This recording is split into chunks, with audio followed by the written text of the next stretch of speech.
I'm Colin. And I'm Megan. And this is Pet Sitter Confessional, an open and honest discussion about life as a pet sitter. Brought to you by Time to Pet. Well, hello and welcome back. Today, Michelle Sabia joins us as owner of Paws and Claws Pet Sitting, and she's done something pretty monumental. She took her business in Arizona and opened up a branch in Connecticut. She talks through what that process was like, how she handled hiring, on-the-ground management, and how she deals with it emotionally as well. I really enjoyed this conversation, so let's get started. Thanks for having me. My name is Michelle Sabia. I own Paws and Claws Pet Sitting Services. We are a professional pet sitting and dog walking company based out of Cave Creek, Arizona. We offer professional pet sitting and dog walking in the surrounding areas of Cave Creek. We're working on branching out here, slowly hiring back. We are in the middle of COVID, so I'm just preparing for that hopeful, busy season this holiday coming up. It's August right now. We also recently opened a second location in Connecticut, and I know we're going to get into that a little bit later in the interview. I'm very excited, very scared for that. I'm from Connecticut, and that's kind of where the whole pet sitting and just caring for others came from. I also have a background in babysitting and being a nanny, and I think that definitely has kind of brought me to where I am, having a pet sitting company and caring for animals, and has given me just a lot of just what helps me be a better pet sitter, and knowing how to care for others. And yeah, I'm really excited to talk about that expansion because that's a big, exciting move for you. And your background, a little crazy. It is, and I want to hear all about that. Your background really has been in caregiving. It really sounds like that's really where your passion is, and you've been able to nurture it in multiple ways over the course of your life. Yep. And then I do have experience in customer service and inside sales, so it kind of gives me a nice rounded just experience. Yeah, it really and also being a people person, not just pets. I love people and I love pets.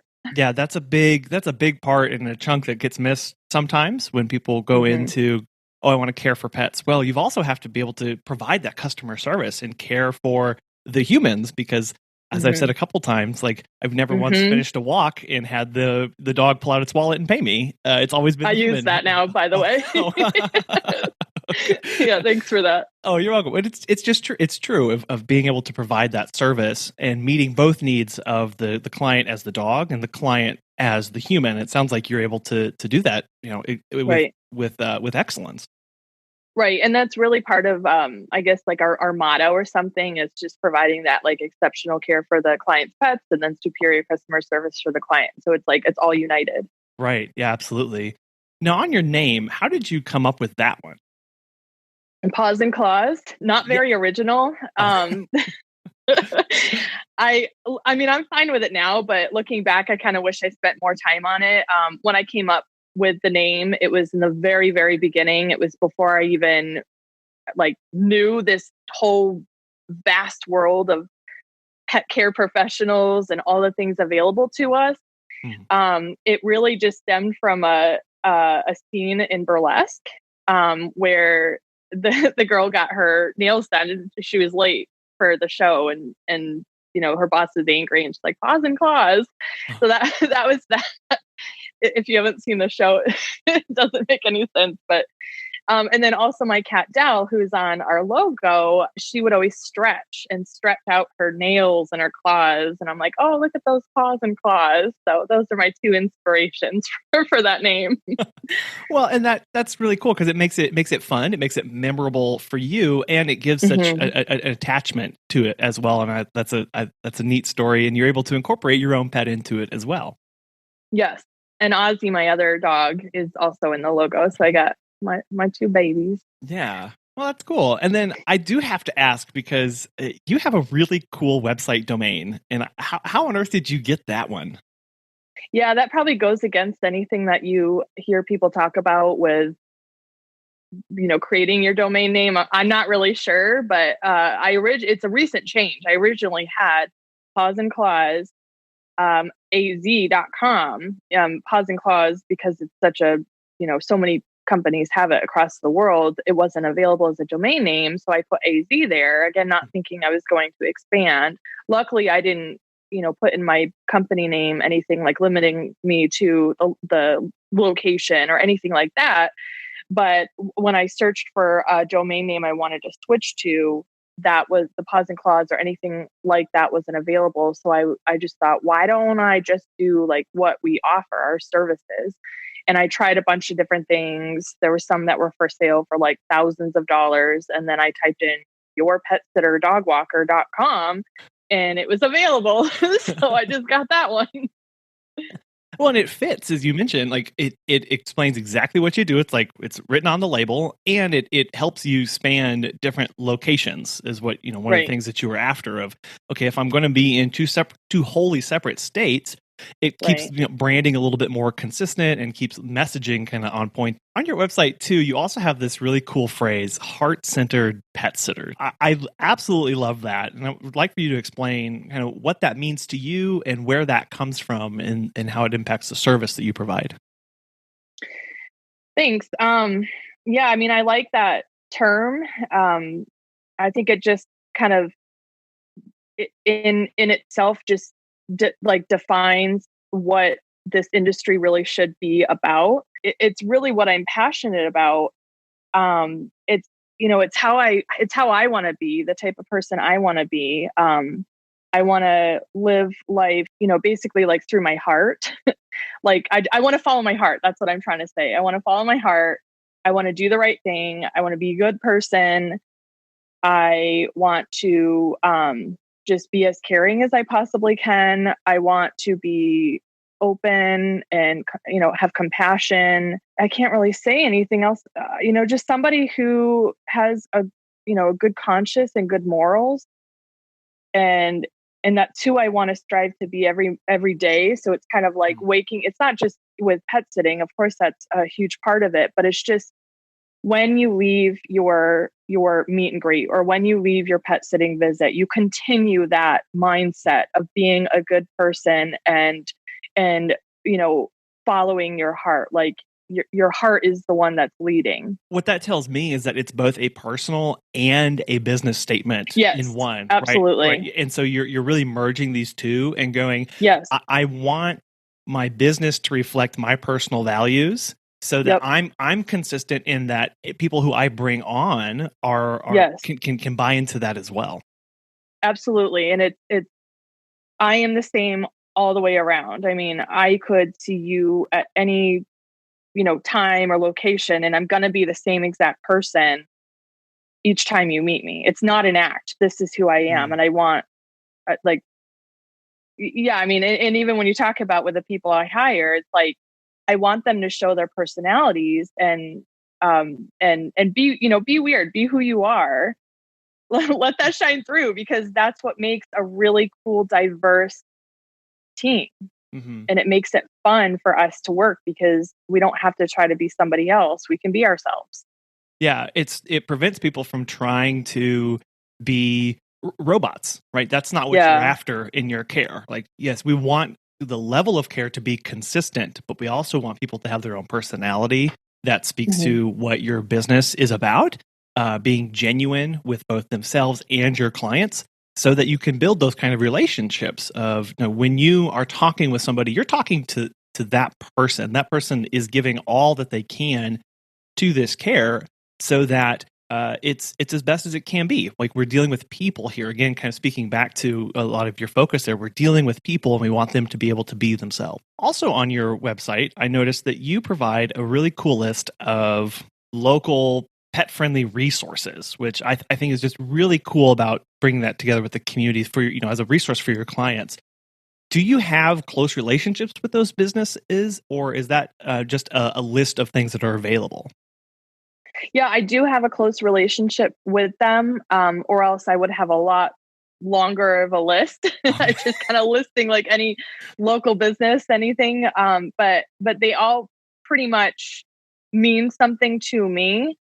Like, I have the local vet on there who, we have some amazing vets in this location, but that one particular is my vet and who has helped me with Ozzy, my dog and my logo, who, passed away well, I know you know, but not everybody knows, in April 1st. And so they've really helped me through kind of his like end of life plan and all of that. And there's a local pet shop on there, and they also do grooming, and the owners and the managers and all the staff are amazing. And I go in there all the time just to even say hi or bring them treats or anything like that. And so, we've become really close friends. And there's different things on there too. There's there's a behaviorist on there and a trainer, and she's a really close friend. And they all didn't start as close friends, but they have all become, really important people to me. That kind of speaks to this importance of fostering those relationships. I know we talk about that a lot, but to see how you are going, this again is getting back to the heart-centered pet sitter of going, right. This means something to me.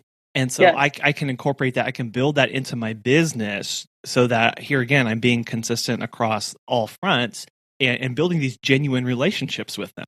Yes. Yeah, absolutely. And so thinking broader of pet sitters across the globe, how important is it maybe to a pet sitter, to a dog walker, to have that connection to their local pet care community? I feel like there's so many levels to this industry. So definitely there's the local. I think that's very important. And that also goes into my, number one, like suggestion for another pet care provider or whatever is making those connections and nurturing those connections, really taking the time to just reach out, interact with others, and building this like community within yourself, really. And it's not so much to get business, like that should be the furthest thing from your mind. It's more about just creating this relationship, having somebody that you can lean on, because you need as many people as you can get to lean on and to have a support system. And there's some really amazing people out there. So just locally, you could start locally. Social media is amazing. You could do that locally. I obviously, with the way things are now, not everything is open or it's just limited. So it's hard to kind of pop into the local pet shop or vet or, whatever it is. But Instagram is, just I couldn't function without Instagram or have a business without Instagram. You can connect with people here locally. You can connect with people all across the globe, as you and Megan have. And, because of your podcast, I've been able to even expand my group of people all over. With locally in the beginning, for me, it was really important because we did meet for coffee. We met in person on a regular basis. That led me into a local pet care group, and just having the support. I, like many people, fell into this business and knew nothing. And so the people that were either figuring it out together or they, they're just that much further ahead of me and they've already figured it out, and everybody's so willing to help. Yeah. It's a very long-winded question. But just do it. Just reach out. Don't feel weird or anything. I've had people not interested, and that's fine. You just move on to the next person, and that's how you create. That's how you meet so many amazing people. Yeah, just ask. Right. That's so huge. The worst that they can say is no, not really right now. Right. And then you move on. There's so many people to get connected to. And as you mentioned there, of one of the most powerful aspects of that is yes, it's community, but it's the resources behind that. Getting the hive mind of business owners to go, oh yeah, when I tried exactly what you're thinking, and these are the four things that I didn't think about, and that you need to do that. It really makes it so that you don't have to relearn everything, right? Because many people have experienced or are experiencing. And can give advice and can speak into things that you're working through. And that takes a lot of weight off your shoulders to not feel like you're having to reinvent the wheel, because you can go, oh, wow, like I can still be me. I can still be my own individual. I can still do things the way I want to. But there are some things that maybe people have tried that didn't work out for this area. And I can figure out, why didn't it work out?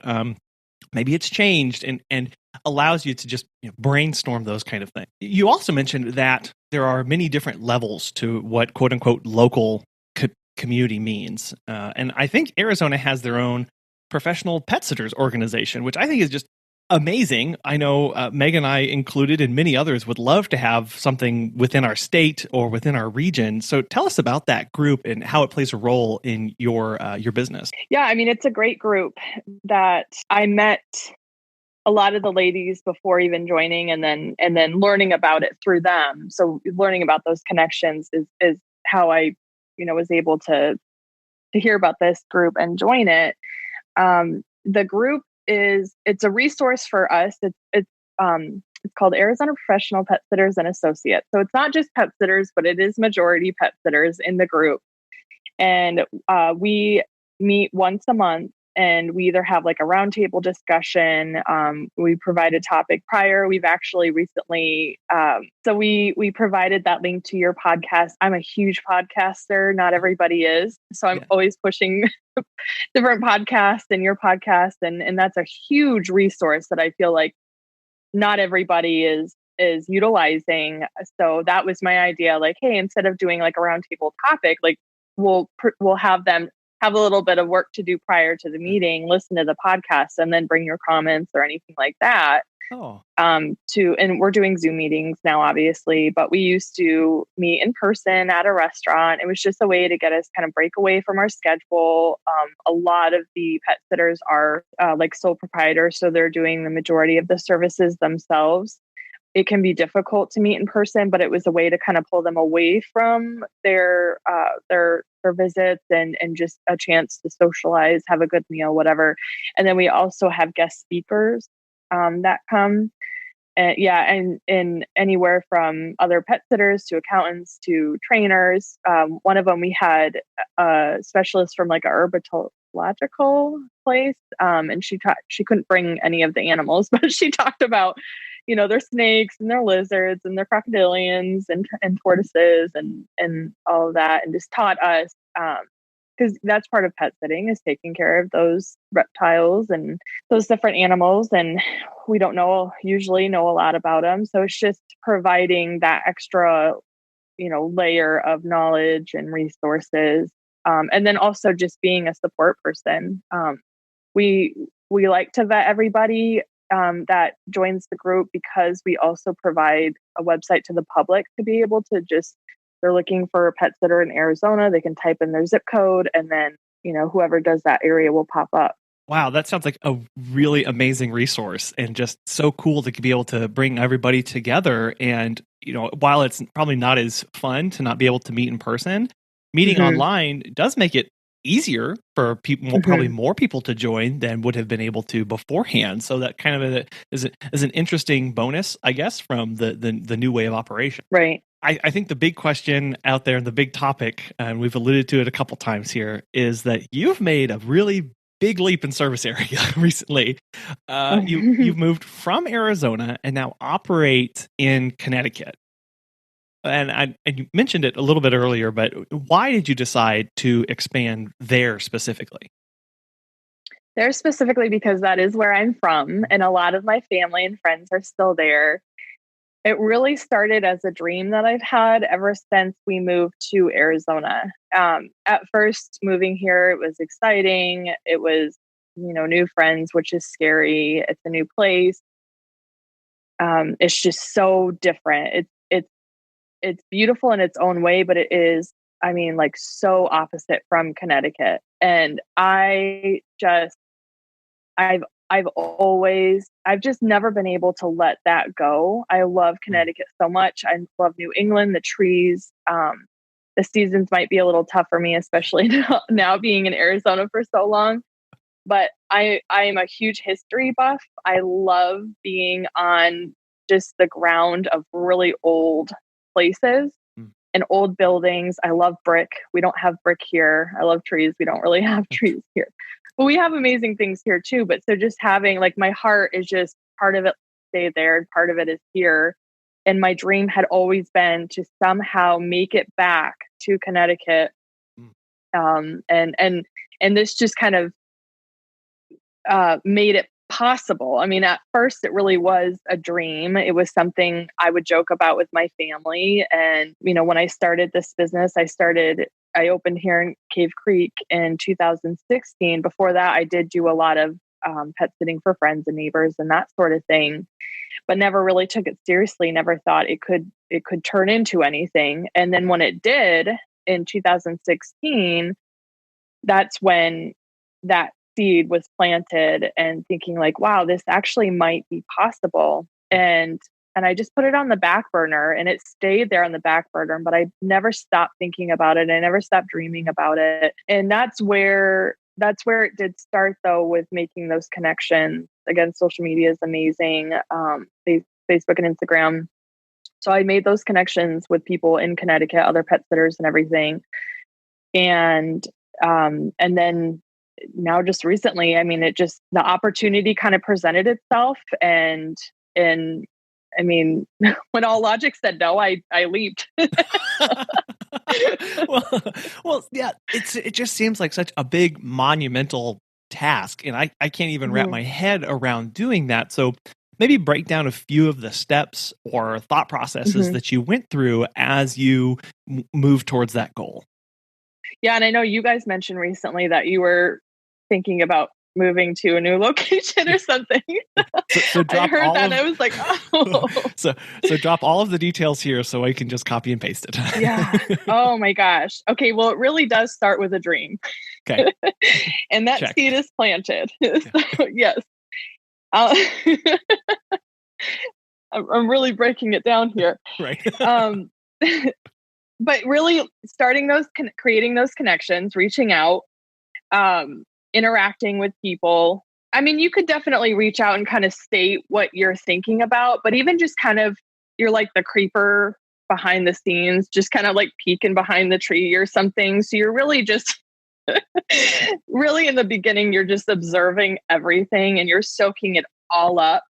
For me, I was able to take it very slow. So in 2016, that's what I did. I befriended different people. I follow different people on Instagram. Instagram is obviously much bigger than it was in 2016, now. And so many more people are now joining Instagram. So just follow as many companies as you can and just follow their posts, comment, interact as much as you can, but then also get connected to the community. So this one I actually learned from Dan's Pet Sitting is really getting involved in the community, social media and everything. So restaurants is really a big thing, but just by interacting with not only the fellow pet sitters in that area, but just also with local businesses.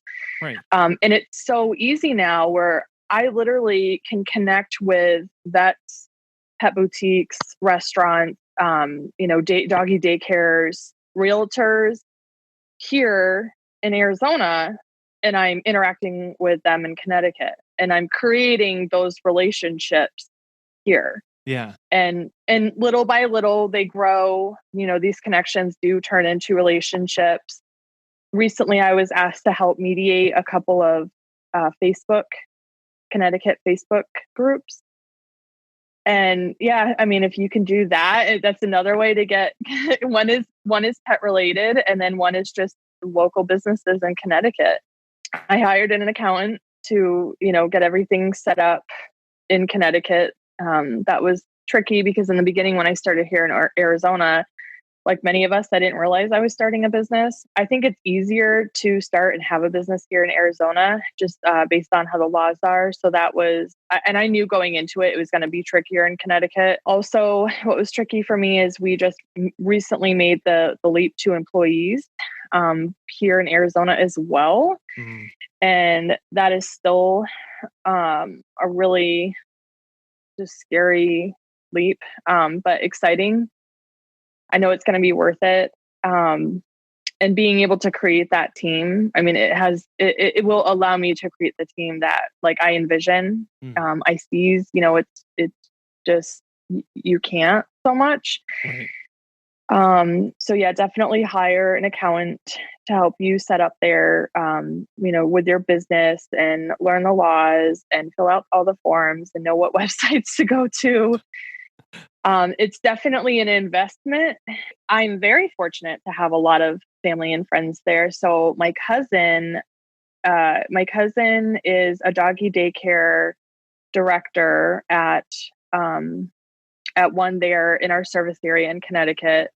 And we had talked about it years ago about having her be, work for me there, but it just never was the right time. So she is, my person there in Connecticut. She's really helped me get started there. She brought on our first client. We have our first official client in Connecticut. Yes, and it's a regular 3-day-a-week dog walk, which is awesome. And then also having family there has allowed me to open a business because you do have to physically be there. Right. So they have allowed me to, act as my person physically being there. Yeah. Throughout that process, you're overcoming some of the local laws. You're relearning, it sounds like, how to open a business in a completely new area. But you do have that connection with the community because your family members and that long, slow build that you've been working on throughout over the years.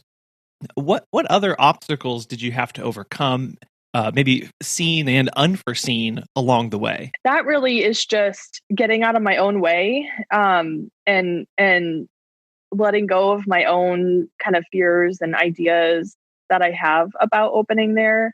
The fact that it is so far, like, that doesn't make a lot of sense, I'm sure, to a lot of people, but I wouldn't be where I am today if I listened to what most people, what their opinions are and everything. So it's really just a matter of just letting go of the fears and my expectations of it and just kind of diving in. And then also reminding myself that I have a really good support system. So I'm not jumping in this alone. And leaning on the support system that I have and not being afraid to make mistakes and ask questions and ask for help. So I think that's just the biggest thing, is just getting out of my own way and going for it. I mean, it just felt like the right time. It just kind of, it was almost like I was just guided through the whole thing without actually doing it myself, as strange as it sounds.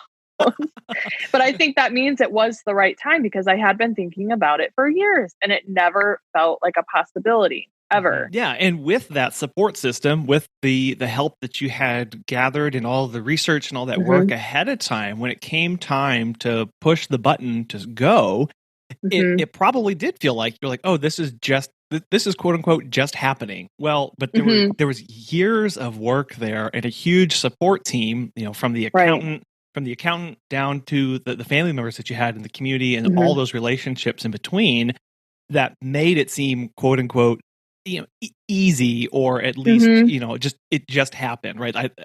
I can't think of another way to say that, of like, I just started a business in Connecticut. Well, there was a long lead up to that. And so all that planning, all those thought processes, everything put in place made that process probably more smooth than if you just woke up today and went, yep, let's do this. Like, this was a dream that came to me. Let's try and figure this out. Yeah. That's so funny. But it's true. That's probably why I get all the weird looks when people ask me, like, well, what made you decide, or how did you do it? I'm like, I just did it. Okay. Because people don't see what's happening behind the scenes. And like, for me, maybe it's an artistic, process, but everything is being processed behind the scenes in my head. And then it seems like I'm procrastinating, or it seems like things are happening really fast, but they're really not. It's all already happening in my head for quite some time. We all just have a different way of planning and processing. And I'm a little messy about it, but eventually it works out. And that's a good reminder too, of when we talk about these kind of moves, these kind of things, expansion. And so to be really careful about not comparing the way you're doing it to the way somebody else is. And vice versa, right? Not looking at somebody going, "Wow, what on earth are they doing?" I have, because everybody does.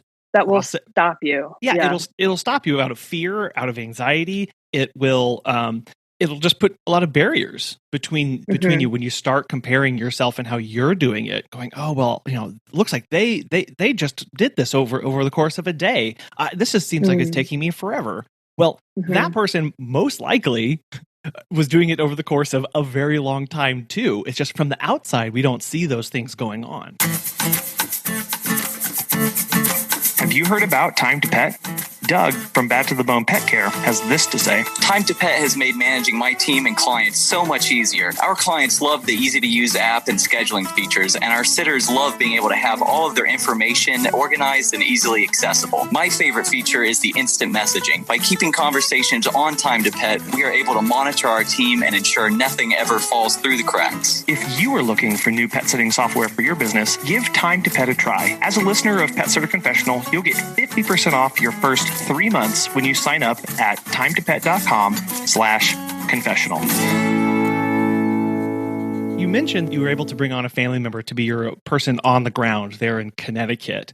What has staffing up looked like, or structuring that new area? How do you plan or envision Connecticut looking? Not only is it a new area, it's a really weird time right now. Again, we're still in the middle of COVID.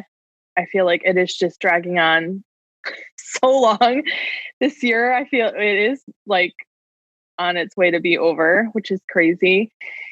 So it's new here in Arizona, and it's very new in Connecticut. What I like about Connecticut is it feels like a clean slate. Like I really need a clean slate right now because I feel so discouraged because of the pandemic. It's given me hope just having that fresh start there. But I staffed up there pretty much just like I'm staffing up here in Arizona. We pretty much, with our ICs, we didn't have any more work for them.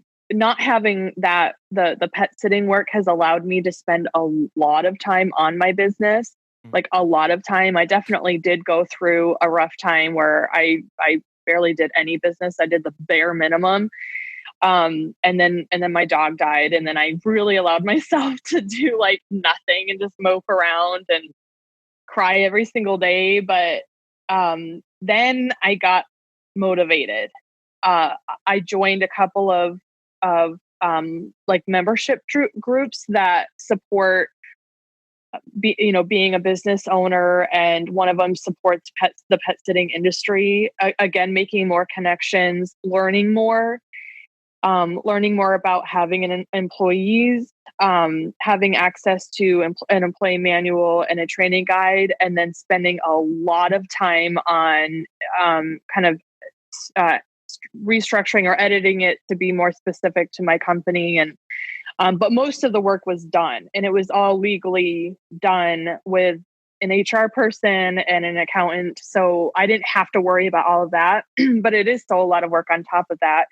And then working with my accountant on switching to employees.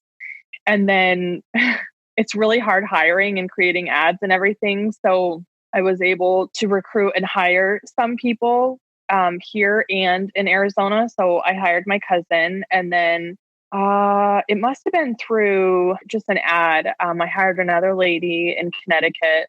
So we have 2 officially trained, ready to go in Connecticut. And then we've got 4 here in Arizona. So I'm kind of, taking a pause on that because it's really draining, recruiting and hiring and training and all of that. Yeah. And again, you learn a lot. So it's like, you just kind of have to go through it and then take a break. And then you can get back on track again. So hiring employees here and Connecticut at the same time, it actually it taught me how I want to structure it, with being team collaborated, like what Natasha says. So really putting the focus on us working as a team, we collaborate together.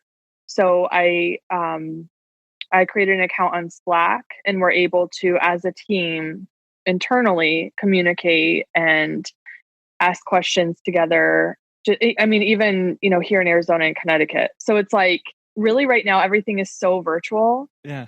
It almost doesn't even feel like we're in different states.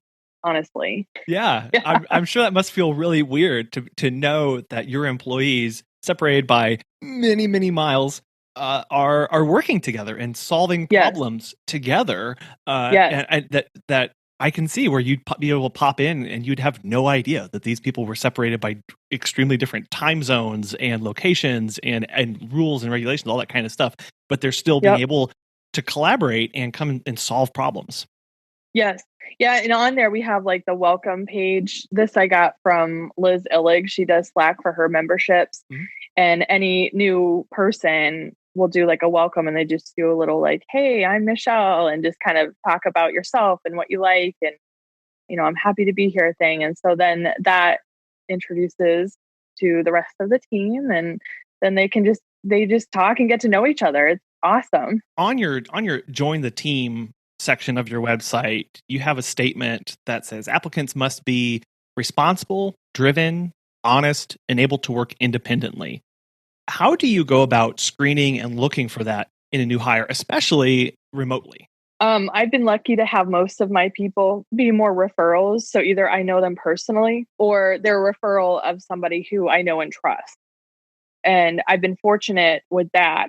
We don't have a lot of employees right now, so I know this will in the future be something that I really need to maybe practice, because the whole hiring process is really crazy. I mean, it takes a special person just to get through the application, following directions, filling out the application properly.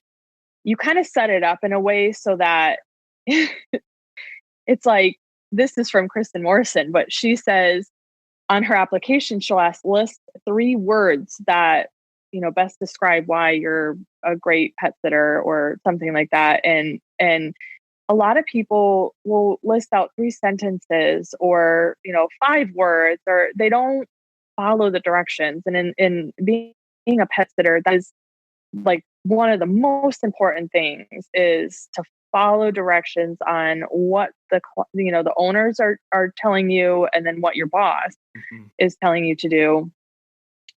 Also, not flaking on the interview. I mean, you schedule an interview and then they're just not there. It's like the weirdest thing. People who you think are like going to be really, really awesome pet sitters who work out of that, and they just flake on the interview. It's crazy. And then also having a list of interview questions, having a lot of what if scenarios. You can really learn a lot about a person, obviously asking them questions, and there's not really a right or wrong answer. It's just kind of listening.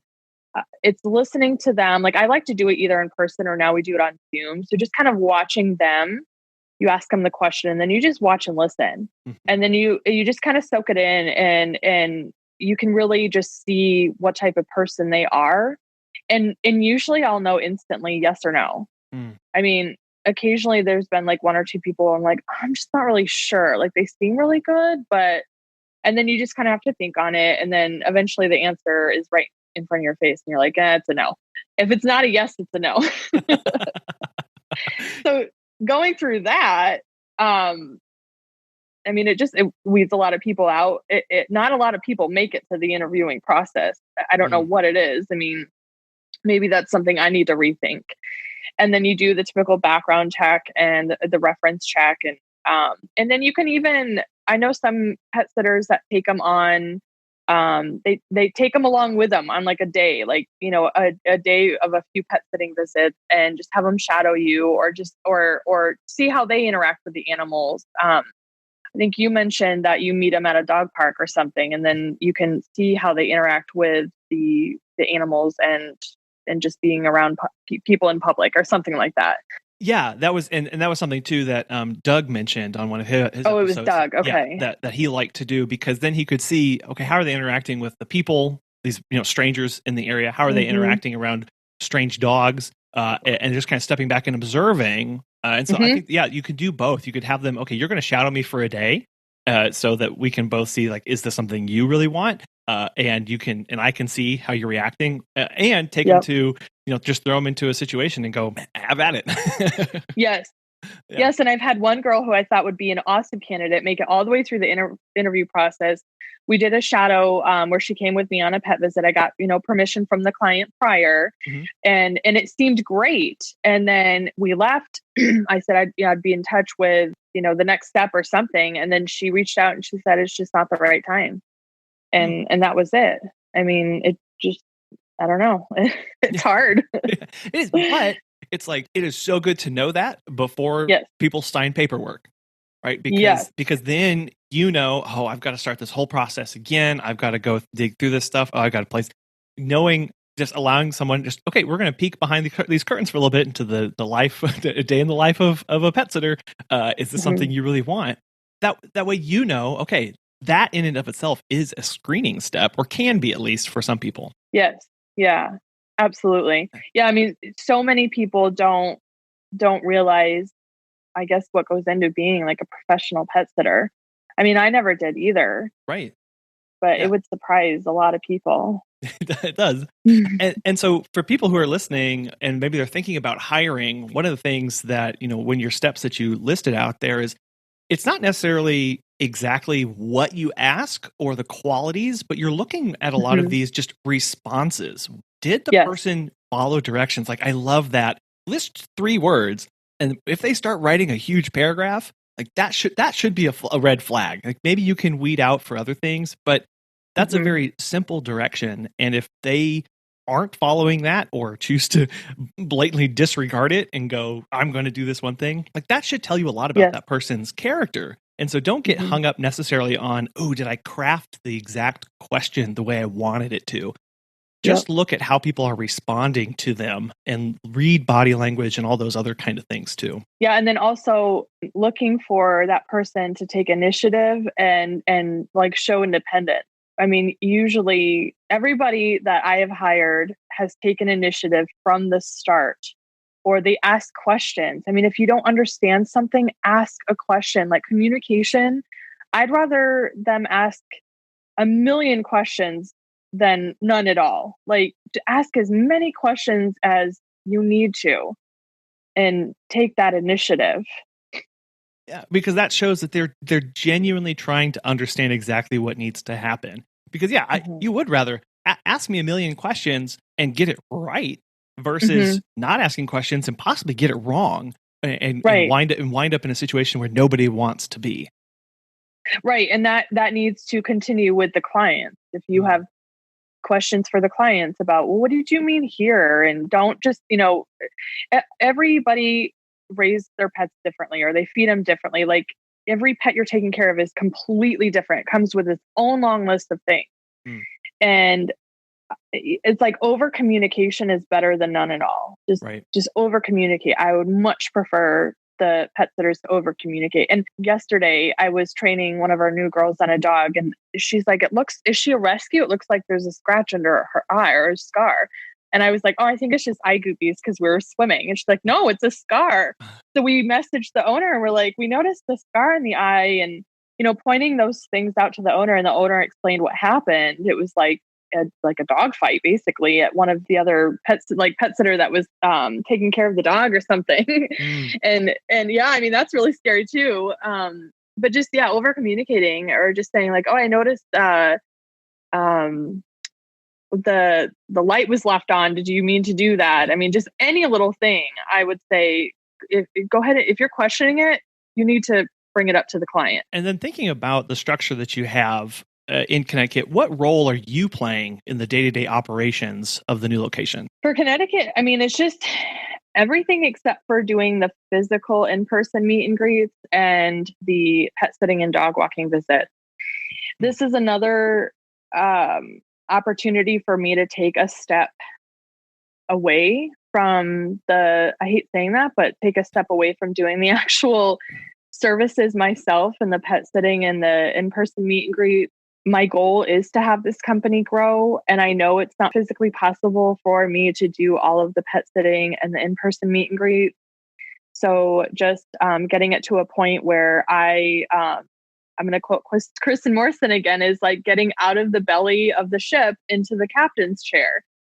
I mean, I can't run a business if I'm down in the belly of the ship doing all of the hard, the work. As much as I'd love to, it's just not possible for the direction that I want to go. Yeah. So this allows me to really get a feel for what that would look like, since I'm just not physically there all the time. And really just becoming the owner of the company and running the company. That is a really big mental switch to get Yes. flipped, right? And going, I'm still involved in the work. It's just different work, right? It's just Yes. doing a little bit differently as opposed to that. And so what's interesting is that this move that you're making to Connecticut is all of the same steps that you would have gone through to try and move back from your location in Arizona. It's just you have to operate that way now because of your of the remoteness of it. And so you are building these muscles, you are going through these exercises so that you can, that'll be a great learning experience to just slowly see, okay, this is how I apply that to the whole thing and start stepping back that way into different roles. It is strange. It is. It is. I have to convince myself a lot. Yeah. Do you ever wake up in the middle of the night having an urge to walk dogs in Connecticut yet? I mean, I'd love to. When I'm out, I was supposed to be out there in August, but of course that had to be canceled. So yeah, hopefully I'll be out there soon. I'm hoping maybe November, we'll see. But eventually my goal really is to spend more time there and maybe half the year there, half the year here. And then being able to be there physically. And then, maybe at that point I will walk some dogs and just kind of help out. Yeah. Yeah. It gives you that flexibility to see what role do I play? What do I want to do? Right. It's not necessarily, it's not anymore. What do I have to be doing? It's once I get these systems, these structures in place, then I can see what I want to be doing and how I would like to fit in too.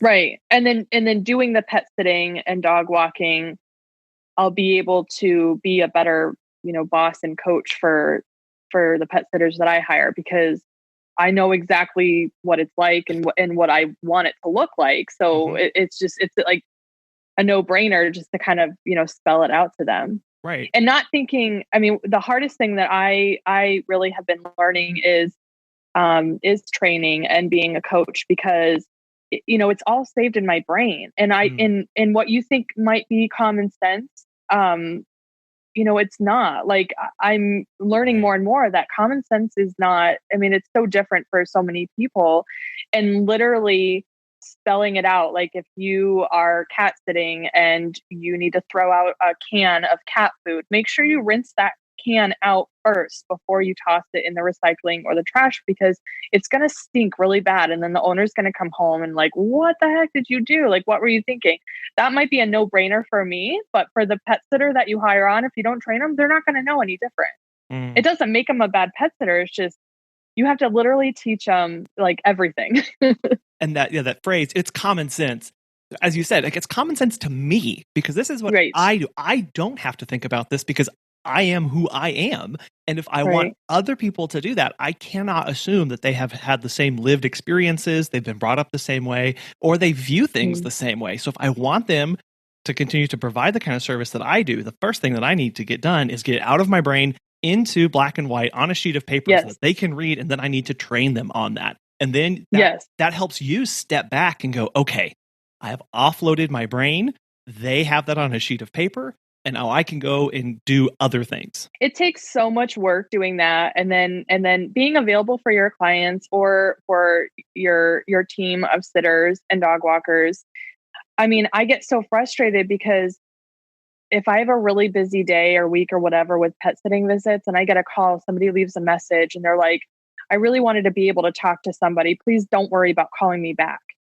And it's like, I didn't call the person back because I mean, it doesn't sound like a person I'd want to work for anyway, but it's frustrating because I'm working so hard and then I get a call like that. I'm like, oh my gosh, I'm a horrible business owner. And just not allowing yourself to get down that mindset, which is hard to do, but you have to lift yourself, up out of the trees or whatever, so that you can see the whole forest. If you're down there amongst all the trees, you can't see what you need to see as a business owner. And you can't be there for your team of sitters. It's good to get down there in the forest and work with them and everything, but not all the time. To tag on to that Kristen Morrison example, if you're supposed to be captaining the ship and steering it, you need to be in a position both physically, mentally, emotionally to be able to do that, right? If you are stuck in the belly, burnt out, right? Like you're not giving vision. You're not able to see nothing left. You're not able to see that big picture kind of direction that the business needs to be. That big avalanche coming right in front of you. Right. And so that too is just part of that. Like, okay, if I plan on doing this, if I plan on expanding and operating in this way, I know I need to change my view and how I see myself operating. And that doesn't happen overnight. Yes, that happens over a period of time. We've mentioned them a couple times, but I'd love for you to tell us a little bit more about your team and your team members and kind of brag on them a little bit. I think they're all fun. They're all so unique. And I learn a lot from them. We just throw ideas back and forth. And I can really see, it's weird because to see them actually show interest in like my company, this company that I created, and throw ideas my way. And they're like, oh, I'd love to do this. We should really think about incorporating this into your company. One of the girls in Connecticut, she is really big into wellness and, Reiki for animals. And she's like, I wonder, could we add like a wellness package or something? And then another one, we don't do a lot of farm animals. Another one's really big on horses. She's like, we should add services for horses on there. And at first I'm like, no, I don't really want to do that because I'm thinking of me. I'm thinking about me physically doing that. Like, man, taking care of horses is a lot of work. I don't want to do that, but I don't have to do it anymore. These people who I brought on, they're the ones that want to do it. I'm like, oh my gosh, this is amazing. They all bring so much value to the company. And they're all just different personalities and different views and opinions and create more of a diversity to the company. And then I have an office assistant here that is going to be helping me a lot with a lot of just, office stuff like emails. And hopefully eventually we'll get her set up on answering phone calls and social media. She's like great on video, and getting her to do more videos of walking dogs and different things like that. She's, maybe more like in-person videos of like, hey, I'm Allie and this is me out walking a dog kind of thing. Yeah. Cause I really don't like to do video. I'm just so like picky about, like, look at how I sound or what I look like. And, again, like having somebody else be able to do that.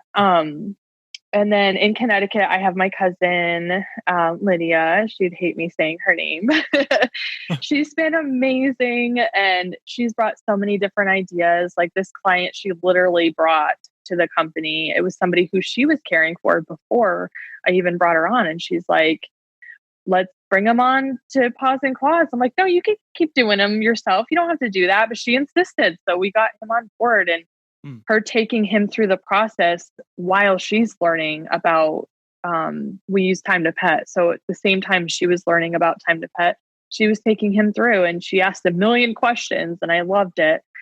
And yeah, just having that support is, I don't know how I went for so long without having the support. Yeah, it really sounds like that as you went through this process of expanding, but also hiring people, it sounds like it was really energizing for you and really got you excited again and allowed you to be, start looking at it creatively and thinking of new ways of doing it.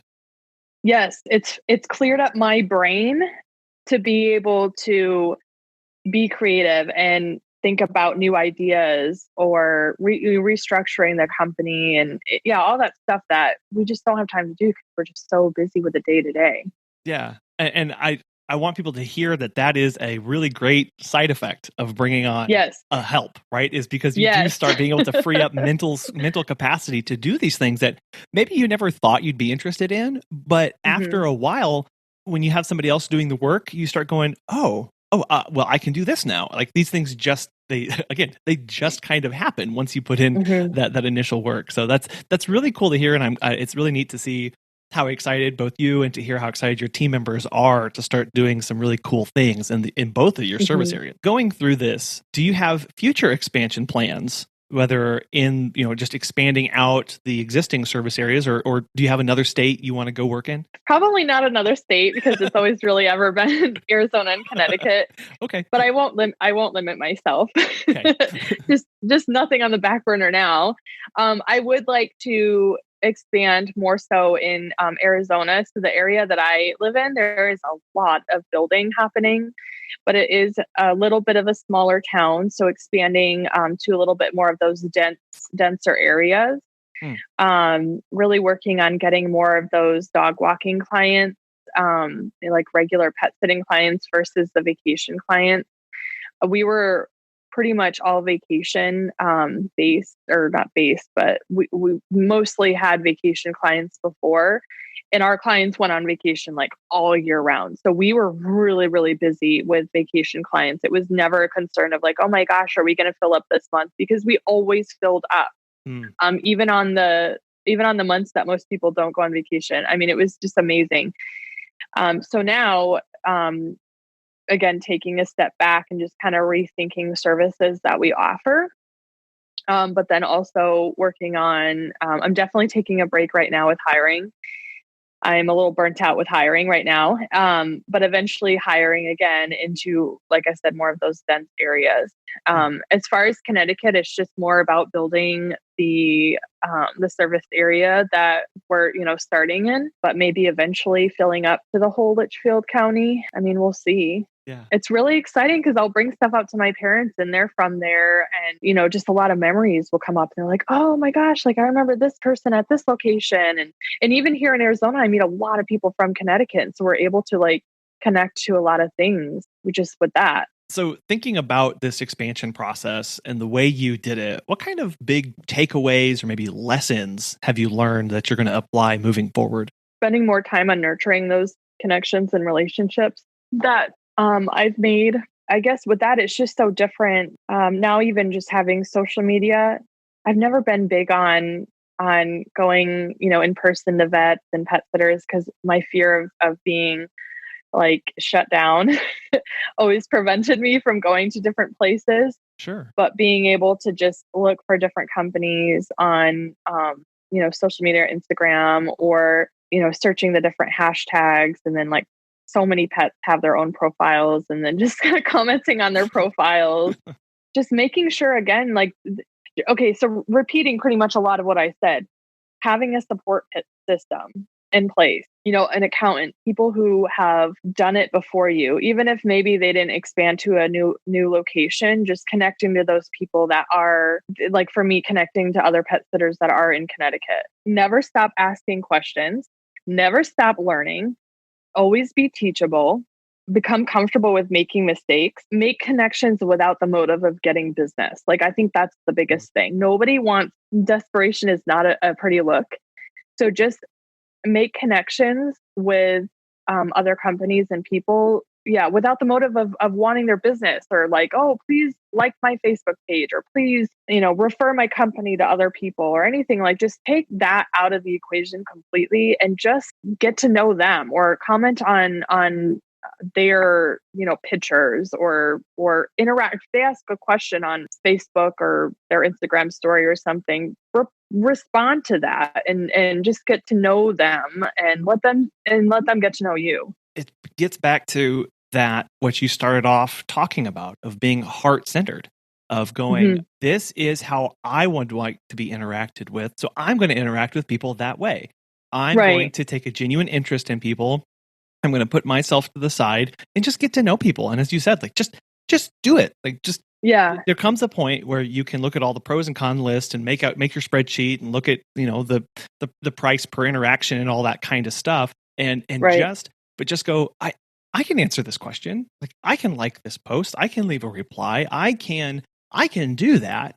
And it doesn't take a lot of time, but it shows that you are seeing people. You are just interacting to interact and have fun and treat them like another person. And it shows that you are a real person, like with what your point was before about not being a robot, with just doing it, taking that leap, if you have to turn somebody down because you're not available or whatever it is, that's fine. Like learn to be comfortable with saying no. So if you set up your website saying that you're open in a second location, or you like, one thing I did was I got two numbers. So I have ours here for Arizona, which is a business number, not my personal number. And then I set up another one for Connecticut because I wanted a local number. I didn't like how it looked when I wanted to call somebody locally, like here, and it's like a California number or something. I'm sure it works fine, but for me, it just would throw me off. So I wanted a local number. So you do all the things behind the scenes, and then you don't create a whole new website. You don't create a whole new Facebook page. You don't create a whole new Instagram. Yes, it's a little quirky because there's still so much of your original location in there, but eventually that other location will build. Do the Google page where your business page on there so that they can search you there, and work on your SEO so that, I'm still working on all of that. I don't come up right away. Just get set up there. Even if you don't have any sitters in place yet or whatever, you at least get because you're not going to get hundreds of calls in like the very next day to where you're like, oh my gosh, like I'm losing all this business. Like we've gotten a handful of calls for that location. If you're not available, you're not available, but at least you talk to them. At least they talk to you. They heard a voice and you just strike up a conversation with them. And if anything, it's like you leave them feeling really good because now you're setting yourself up, to be a company that might be talked about in that location. Like, oh my gosh, I just had a great conversation with Michelle at Paws and Claws. They just opened up in Connecticut. And how cool is that? Like I posted on a local Facebook group that I connect with a lot of local Facebook groups. That's another thing. And I posted on there looking to hire, and a guy from one of the newspapers in Connecticut reached out and he did an interview and he put me on for the business spotlight for, I think it was July 20th. Oh, wow. Yeah. It's just by putting yourself out there, and it's amazing what just kind of happens on its own. Like I didn't make that happen. It just happened. Yeah. And it just, again, just how inspiring that is. That really does help you when you think of it in that way, of the possibilities of good that can happen, that can come from that, and getting outside of yourself and to kind of tamp down those naysaying voices that you have going on in the back of your head, and just going, oh yeah, I just need to get this done, and just see what happens. Absolutely. Everything kind of just snowballs, like the snowball effect. Yeah.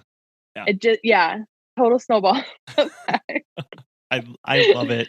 Michelle, this has been a real pleasure. It's been a real joy getting to hear your story and hear about the importance of having a wonderful support team and being genuine and seeking that out in all that you do. So thank you so much for coming on the show today. How can people get connected with you and ask questions more about your process, or just see all the cool stuff that you've got going on?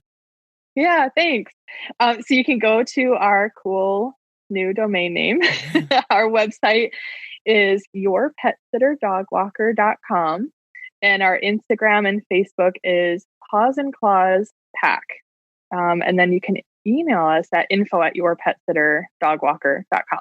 Very good. And I'll have links to all that in the show notes, and some other stuff that we've talked about too along the way. So again, thank you so much for coming on. You're welcome. Thanks for having me. It's great hearing Michelle's enthusiasm for her new expansion, as well as how she's leaning into her employees, looking for their advice, looking for their insights into how to make her business the best it can possibly be.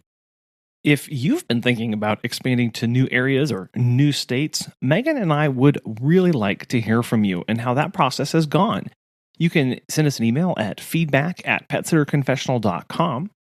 You can also give us a phone call, 636-364-8260.